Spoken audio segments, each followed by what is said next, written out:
Located over 10 miles inland on California's central coast is a city that gives you a fairy tale impression year-round and turns into a winter wonderland in December. It's also a city that has 5 Danish-style windmills with one of California's Spanish-style missions, and the same city that's surrounded by hundreds of wineries in Santa Barbara County. It's all located in the Danish city of Solvang, California, aka the Danish capital of America, ranging from plenty of traditional architecture, multiple authentic bakeries, and lots of Danish people folk dancing. Welcome back, everybody. My name is Kris. If this is your first video you're ever watching on my channel, so feel free to subscribe for more adventures. In this video, I'll be talking about the city's highlights and history, nearby cities, roadside attractions, pit stops, and then some nearby wineries, right after showing you all some more footage first.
So Solvang is a very small Danish town that attracts over 1 million visitors every year. It's a very popular day trip for window shopping, outdoor dining, wine tasting, touring the mission Ynez, checking out a few museums, trying some Danish bakeries, trying some skivers, seeing all the different buildings, and the flag of Denmark being everywhere, which is the world's oldest national flag dating back to the mid-14th century. There's also all kinds of towers and rooftops, but if you see the ones with white storks, it's because over in Denmark they're a symbol of good luck for any building they nest on. Solvang also has a few replicas of attractions in Copenhagen, including a half-sized Little Mermaid statue from the one in the Copenhagen harbor, and the Round Tower, which is an observatory in Copenhagen and is 3 times larger than the one in Solvang. If you come in December, there's hundreds of Christmas trees that line the streets with lots of other Christmas decorations. If you come in September, there's the Danish Days Festival that goes on for just a weekend. And if you come in both the summer and the fall, you can watch a performance at the Solvang Festival Theater. The downtown area stretches for 5 blocks and everything is within walking distance. I recommend taking a tour on one of the trolleys, with one of them being a horse-drawn. It's $18 for 25 minutes, and they have a tour guide that tells you about the city's history, the buildings, all kinds of other information, and then you get a small discount at their ice cream parlor across the street. You can also drive around in style and cruise the town with those small, colorful convertible cars known as mokes, or those 2-seaters known as Arkimotos. The mokes you can rent for an hourly rate of $70, and the Arkimotos are just $10 more. Solvang has 6 different windmills, with 4 of them being in downtown and the other 2 being just outside that I'll be talking more about later. Now, going outside of downtown on the western side of the city is the famous Ostrich Land USA that has a large number of both ostriches and emus. It's $7 to get in and just an extra $1 to buy a bowl of food to feed them, but you're going to want to keep your hands behind the fence because they do like to bite. It's a great place to bring a family, learn a few things about ostriches, and they even have a gift shop where you can buy some ostrich jerky and both ostrich and emu eggshells. Then on the eastern side of the city, there's the mission Ynez that's nicknamed the hidden gem of the missions and was built in 1804, which is over 100 years before the Danish discovered the city. There's all kinds of rose gardens, some good scenery across the parking lot, and you can take a small tour inside for just $8. The northern side of Solvang has some more historical attractions, including the Bethania Lutheran Church, which was built in 1928. This is what the inside looks like that's open daily, and I also found a photo of its construction right when I walked in. Then up a small hill is the oldest wind harp in California that's in the same parking lot of the Atterdag Care Center, which I'll be talking more about later. There's also the Hans Christian Andersen Park across the street that has a fairy tale castle archway entrance. It's very clean, safe, and another great place to bring a family or have a get together, from having picnic tables, a playground, a few walking trails, a small skate park near the front, a few tennis courts in the back, and across from there is a huge area full of goats that are behind an electric fence like in Jurassic Park, so I wouldn't touch or hop over if I were you. Now, talking a little bit more about Solvang's history, Solvang means sunny fields in Danish and was founded by Danish Americans that moved from Iowa in 1911 to escape the cold winters, and you'll find a bronze statue of them outside the Copenhagen House building. They purchased land in January 1911, then sold parts of it to other settlers, and then many businesses, homes, and buildings were built by the end of the year. One of them that still stands is the building that says Rasmussen's, which once held the city's first general store. Another 1911 building is the Bit of Denmark restaurant that started off as both a college and a church. The school was moved to the Atterdag College when it was built in 1914 and is now the site of the Atterdag Care Center, which is the same one I mentioned earlier when talking about the old wind harp. The church was moved to the Bethania Lutheran Church when it was built in 1928 and was the first building in the city with Danish architecture. Also by then, Solvang only had one windmill known as the Wolf Windmill that was built in 1922 and wasn't even in Danish style, but it still stands about 2 miles north of the church on Fredensborg Canyon Road. Fast forwarding to 1936, Solvang had their first Danish Days Festival that brought in large numbers of tourism and still goes on every September. It was then decided in the 1940s that Solvang shall be promoted as a Danish town and have all the buildings be redesigned. This was when the first Danish-style windmill was built in 1946 that is unfortunately on a private road today, but you can still see parts of it on the 246 highway right past the mission center Ynez. Solvang became famous nationwide in 1947 from an article of the Saturday Evening Post, and tourism continued to grow. What followed in the late 1950s were the 4 downtown windmills. The first was in 1957 at what is now the Solvang Brewing Company and originally started out as another restaurant. The second was the Big Windmill in 1962, that's the most popular to take pictures with.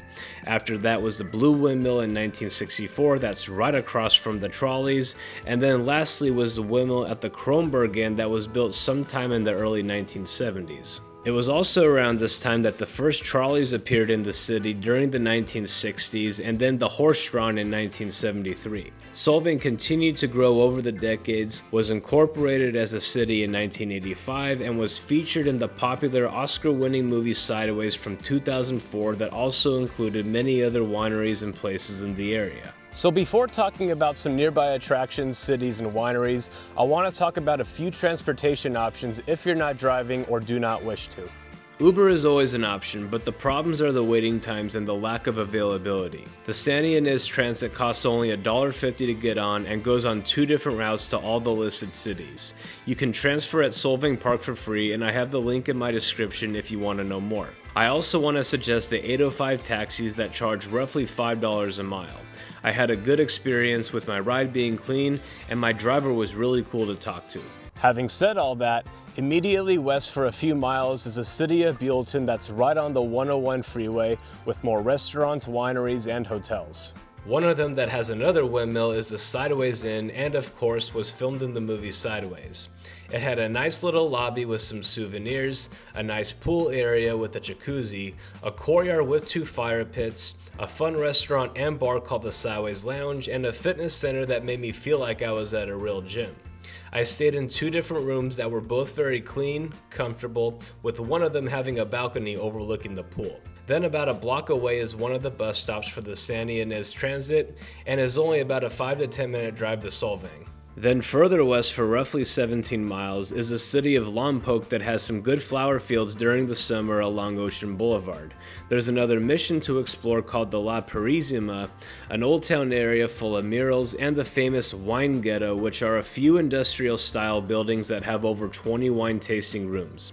I didn't have a chance to see them all, but I recommend stopping by Darkwater that gave me a heartwarming welcome and made me feel like I was family. The Ynez Transit does not go to Lompoc, Lompoc, but there is the cult bus that goes to and from Solvang a few times a day for very cheap rates.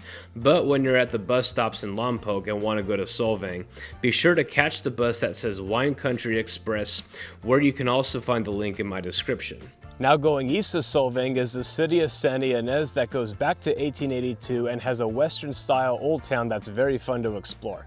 I really like the Pony Espresso restaurant that has really good breakfast tacos on corn tortillas, all kinds of donuts and pastries, and you can also buy coffee soap bars that I found pretty cool. There's also the Chumash Museum, and across the street is the Chumash Casino, which has complimentary parking, more friendly staff, and is a direct stop for the Ynez Transit. They have a big lobby with a coffee bar on one end, and then on the other is a spa. I couldn't get footage inside the casino unfortunately, but I can show you the pool area that has a few fire pits, a bar, a good selection of cabanas, and 2 giant jacuzzis with a backdrop of some nearby vineyards. I had a great stay with my room that was very clean, comfortable, had a flat screen TV, a good sized bathroom and shower, and another view of the vineyards. North of Solvang is Los Olivos that has another old town with renovated historical buildings and goes back to the year 1887. This was another town that was featured in the movie Sideways that made the region famous, and the majority of places you'll come across are wine tasting rooms, a few restaurants, and a few art galleries.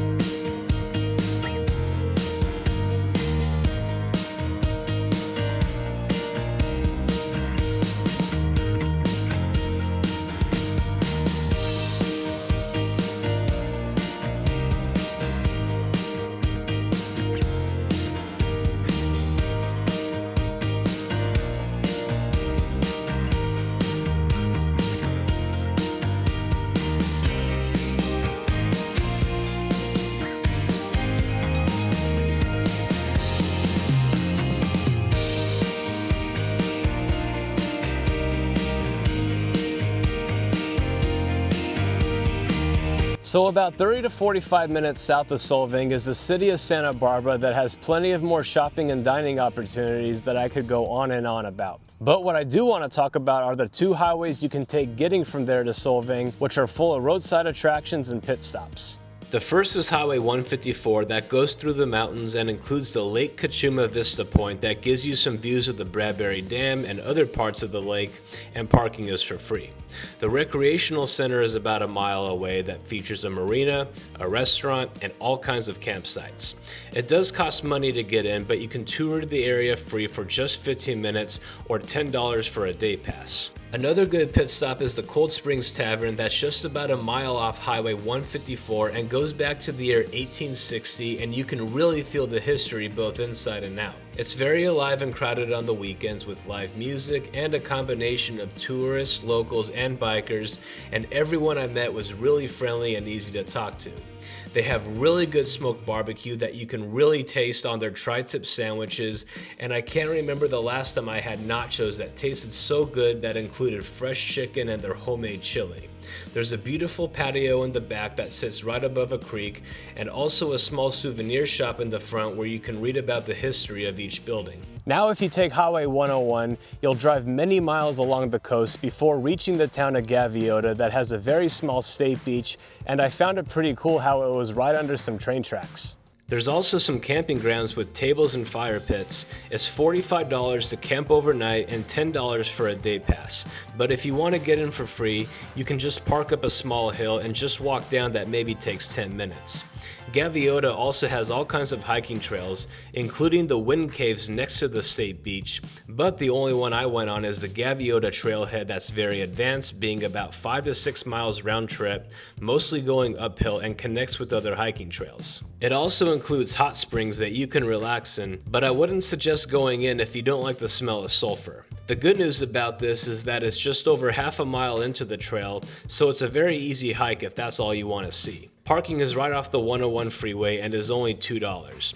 All you gotta do is take a small envelope, fill out your car registration, put the money inside, and then into the deposit slot. Now some wineries I enjoyed up near Los Olivos in a town called Ballard were both the Roblar Wine Estate and the Beckman Vineyards, which are about a mile apart. Talking first about the Roblar Wine Estate, I love their outdoor area that has some tables next to a garden full of flowers and lavender. I really like their chandelier in their tasting room, and they have a beautiful fountain in the center of their outdoor courtyard. They're one of the few wine estates that has a full-on kitchen and food menu, and on top of that they have their own farm on their estate where they grow their own vegetables, herbs, and they also use it for special events such as weddings, and there's also a few vacation homes you can rent out.